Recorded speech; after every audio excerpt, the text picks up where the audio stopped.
اعوذ باللہ من الشیطان الرجیم، بسم اللہ الرحمن الرحیم۔ السلام علیکم خواتین و حضرات۔ عرض فقیر جناب سید سرفراز احمد شاہ صاحب کی دل کی گہرائیوں سے نکلی روحانی گفتگو پر مبنی کتاب۔ اور آج کا سوال کیا ہے؟ آپ اکثر ہو سکتا ہے سوچتے ہوں میری طرح ہی کہ ہم سنتے ہیں کہ جب کسی ولی اللہ کو ولایت ملتی ہے تو ایک سٹیمپ اس کے شولڈر پر لگتی ہے۔ کبھی آپ نے سنی یہ بات؟ کبھی آپ کے ذہن میں خیال آیا کہ یہ جو سٹیمپ ہے یہ ظاہری طور پہ لگتی ہوگی یا روحانی طور پہ لگتی ہوگی؟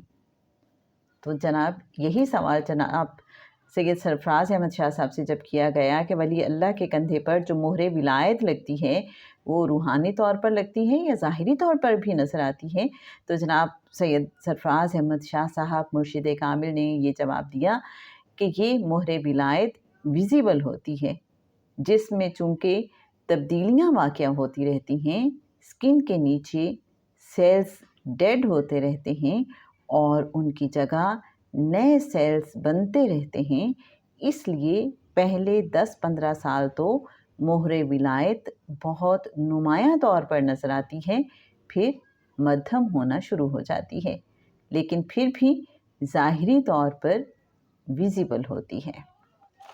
تو میرے اچھے سامعین، اب ہو سکتا ہے کہ کچھ لوگوں کے دل میں خواہش پیدا ہو کہ جب ہمارے مرشد صاحب عمرہ کر رہے ہوں یا حج کر رہے ہوں تو کسی طریقے سے ہمیں مرشد صاحب کے شولڈر پر یہ مہر ولایت نظر آ جائے۔ اور ایسی بہت سی ایگزامپلس ہیں بھی کہ کچھ لوگوں نے دیکھا بھی، کچھ جو اولیاء اللہ ہیں کہ ان کے شولڈر پہ یہ سٹیمپ لگی ہوئی تھی۔ تو اللہ کریم ہمیں اپنی اور اپنے پیاروں کی صحبت عطا کرے اور اپنے پیاروں کا فیض عطا کرے۔ عرض فقیر میں سے یہ سوال ہم نے آپ کے لیے چوز کیا تھا، پیج 51۔